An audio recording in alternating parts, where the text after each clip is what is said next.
കാശിയേട്ടാ, ആ എന്താ ദേവ? ഏട്ടാ, ഇവിടെ എവിടെയെങ്കിലും വല്ല ഓർഫനേജ് ഉണ്ടോ? ഏ ഓർഫിനേജോ? ആ ഉണ്ടല്ലോ, ഇവിടെ അടുത്തൊരെണ്ണമുണ്ട്. എന്താ? അത് ഈ മാസത്തെ ശമ്പളം വന്നായിരുന്നു. അപ്പൊ നാട്ടിലായിരുന്നെങ്കിൽ ഞാൻ അടുത്ത ഏതെങ്കിലും ഓർഫനേജ് കൊടുക്കുകയായിരുന്നു ചെയ്യാറ്. അതാ ഞാൻ ചോദിച്ചത്. ആഹാ, നല്ല കാര്യമാണല്ലോ. അപ്പൊ നമുക്ക് വൈകിട്ട് പോവാം. പിന്നെ അവിടെ ആരും അങ്ങനെ ഓർഫിനേജ് എന്നൊന്നും പറയാറില്ല. അത് തണൽ, അങ്ങനെ അവിടുത്തെ അമ്മമാരിട്ടേക്കുന്ന പേര്. നമുക്ക് വൈകുന്നേരം പോവാടാ. എന്നാ പിന്നെ നമുക്ക് വൈകുന്നേരം പോവാം. എന്താണ് രണ്ടുപേരും കൂടി ഒരു ഗൂഢാലോചന? ഗൂഢാലോചന ഒന്നുമല്ല എന്റെ ജാനിക്കുട്ടി. അവൻ ഇവിടെ എവിടെയെങ്കിലും വല്ല ഓർഫനേജ് ഉണ്ടോ എന്ന് ചോദിക്കുമായിരുന്നു. അവനവിടെ പോകണത്രേ. എന്തോ ഡൊണേഷന്റെ കാര്യമൊക്കെ പറയുന്നുണ്ട്. അപ്പൊ നമ്മുടെ തണലിന്റെ കാര്യമൊക്കെ പറയുമായിരുന്നു ഞാൻ. ആഹാ, അതിപ്പോ നല്ല കാര്യമായല്ലോ. അല്ല കാശി, നീ പാടപ്പോട്ട് കുറെ ആയില്ലേ. ഇനി ചെല്ലുമ്പോ കേൾക്കാൻ രണ്ടുപേരുടെ നല്ലത്. ആ, ഞാൻ വന്ന കാര്യം പറയാൻ മറന്നു. കാശി, ഈ ഞായറാഴ്ച നിനക്ക് തിരക്കൊന്നുമില്ലല്ലോ അല്ലേ? ഞായറാഴ്ച തിരക്കുണ്ടോന്ന് ചോദിച്ചു കഴിഞ്ഞാൽ കാവിലെ പൂരം നടക്കാറായില്ല അമ്മേ.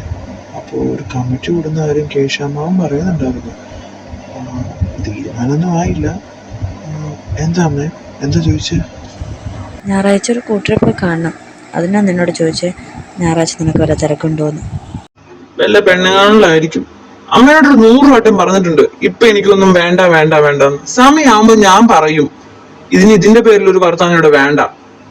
അതിനെന്തിനാ കാശി നീ ഇങ്ങനെ കിടന്ന് ഒച്ചയെടുക്കുന്നേ? നിന്നോട് ഇപ്പം തന്നെ അവരെ പോയി കെട്ടാനൊന്നും അല്ലല്ലോ ഞാൻ പറഞ്ഞത്. നീ ഒന്ന് അവരെ പോയി കാണുക എന്നല്ലേ ഞാൻ പറഞ്ഞോളൂ. അതിന് നീ ഇങ്ങനെ എന്തിനാ കാശി ചൂടാവുന്നേ? അമ്മേനോട് ഞാൻ പലപ്പോഴും പറഞ്ഞിട്ടില്ലേ ഇക്കാര്യം പറഞ്ഞാൽ എന്റെ അടുത്തേക്ക് വരരുതെന്ന്. ഇത് നമ്മൾ ഒരുപാട് തവണ സംസാരിച്ച് നിർത്തിയൊരു വിഷയമാ.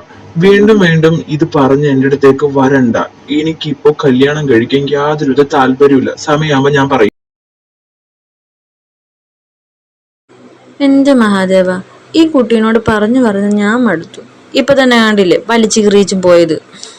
ഇനി എന്നാണാവോ ഇതൊന്ന് കല്യാണം കഴിച്ച് കാണാൻ പറ്റുക? എന്റെ ജാനിക്കുട്ടി ഇങ്ങനെ കിടന്ന് വിഷമിക്കല്ലേ. കാശിയേട്ടനോട് ഞാൻ സംസാരിക്കാം.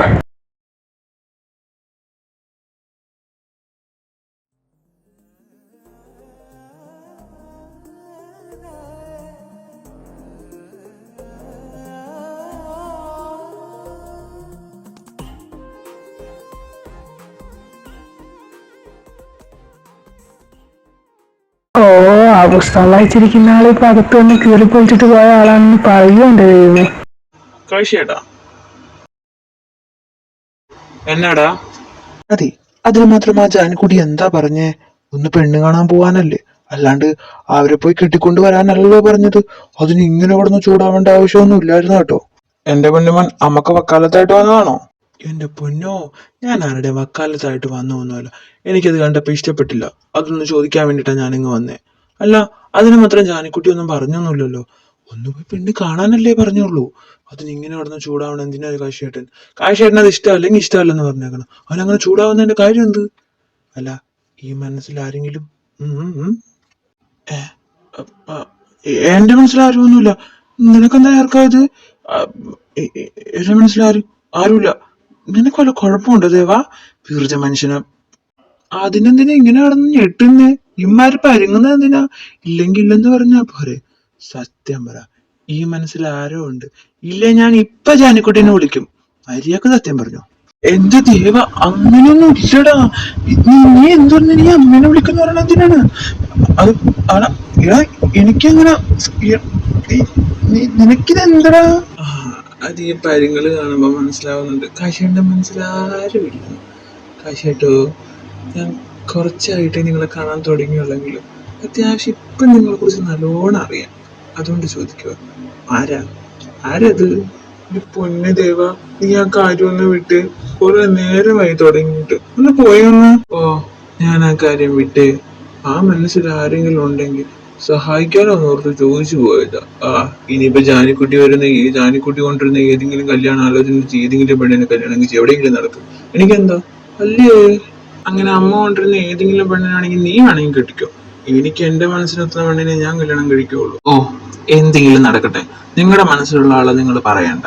അവസാനം ആ കൊച്ചിനെ വേറെ ആരെങ്കിലും കെട്ടിക്കൊണ്ട് പോകുമ്പോ ഇവിടെ പരിക്കൂട്ടി പാടി നടക്കണ പോലെ നിങ്ങൾ നടക്കുക. അധികം നിങ്ങൾക്ക് പറഞ്ഞിട്ടുണ്ടാവുള്ളൂ.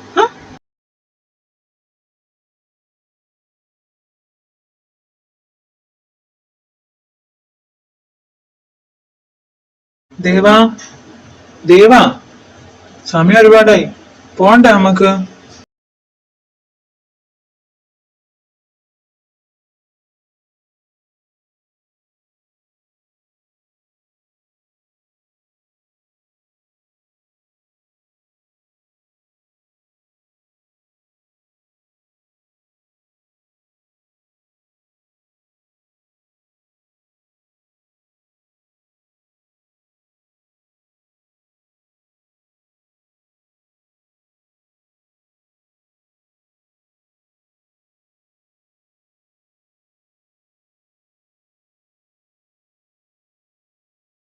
എന്താ വിളിച്ചേ? ഇത് എന്താ ആലോചിച്ചിരിക്കുക ദേവ? ഞാൻ കുറച്ചു നേരം ഇവിടെ വന്നേക്കാൻ തുടങ്ങിയിട്ട് നീ എന്തോ വലിയ ആലോചന ആയതുകൊണ്ടാ പിന്നെ വിളിക്കാതിരുന്നത്. അത് പിന്നെ വീട്ടിൽ ഓരോ കാര്യങ്ങൾ ആലോചിച്ച് അങ്ങനെ നിന്ന് പോയതാ. അല്ലാതെ വേറൊന്നും ആവശ്യട്ടാ. ആ, അതിപ്പോ എന്തോ ആവട്ടെ. അല്ല, പോകണ്ടേ? സമയം ഒരുപാടായി. വന്നിട്ട് വേണം കേശവമാവന്റെ അടുത്ത് പോവാൻ. ബാ നീ.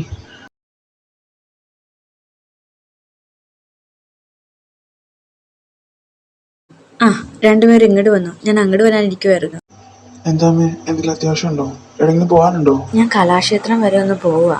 പുതിയ ഡാൻസ് ടീച്ചർ വരുമെന്ന് പറഞ്ഞിട്ടുണ്ടായിരുന്നു. ഞാൻ ആ കാര്യം അങ്ങ് വിട്ടുപോയി. ഇപ്പം ലച്ചു വിളിച്ച് ഓർമ്മിപ്പിച്ചപ്പോഴാണ് അവിടെ വരെ ഒന്ന് ചെല്ലാൻ പറഞ്ഞു. വന്നിട്ടുണ്ട് അത്രേ. ഞാൻ പോയേച്ചും വരാം. ജാനിയമ്മ തിരിച്ചു വരാൻ ഒത്തിരി വൈകുവോ? ഇല്ല, ഞാൻ ഇരുട്ടുന്നതിന് മുമ്പ് ഇറങ്ങും.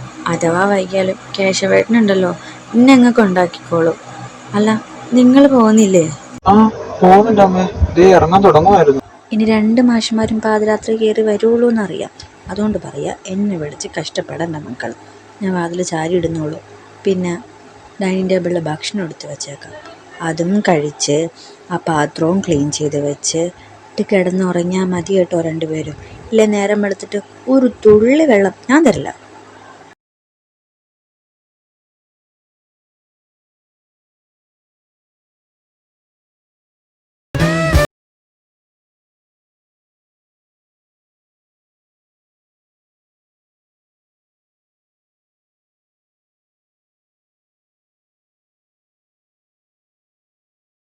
ഇതാരാ വന്നേക്കണേ? ഇങ്ങോട്ടുള്ള വഴിയൊക്കെ ഓർമ്മയുണ്ടോ കൊച്ചുമാഷിന്? അതെന്താ കല്യാണമ്മ അങ്ങനെ ചോദിച്ചേ? പിന്നെ ഞാൻ ഇങ്ങോട്ടുള്ള വഴിയൊക്കെ മറക്കോ? തിരക്കായി പോയതുകൊണ്ടാ. സ്കൂളിൽ തിരക്ക് മാത്രമല്ല, കാവലി ഉത്സവം അങ്ങോട്ട് എടുക്കാറായില്ലേ, അതിന്റെ ഓരോ തിരക്കും. പിന്നെ തോട്ടത്തിലെ കാര്യങ്ങളൊക്കെ ഇപ്പൊ ഞാനല്ലേ നോക്കുന്നേ. അപ്പൊ അവിടുത്തെ കാര്യങ്ങളൊക്കെ ആയിട്ട് നേരെ ചെവ്വേ ഇരിക്കാൻ സമയം കിട്ടുന്നില്ല. അതുകൊണ്ടാ ഇങ്ങോട്ട് ഇറങ്ങാത്തെ. വെറുതെ പറഞ്ഞ എന്റെ കാശി. ജാനകി വന്നപ്പോ പറഞ്ഞു നീ തിരക്കിലാന്ന്. ഞാൻ തന്നെ വെറുതെ എരി പിടിപ്പിക്കാൻ വേണ്ടി പറഞ്ഞതല്ലേ. ഇവിടെ ബാക്കിയുള്ള ആളും കൂടി ഉണ്ടായിരുന്നല്ലോ. എന്റെ ആളെ കാണുന്നില്ലല്ലോ. ഓ, നമ്മളിവിടെ ഉണ്ടേ. ഇപ്പൊ നമ്മളെയൊന്നും ആർക്കും വേണ്ടല്ലോ. ആ, ഇത് ഞാൻ പ്രതീക്ഷിച്ച. എന്നെ ആരാ പറഞ്ഞേ?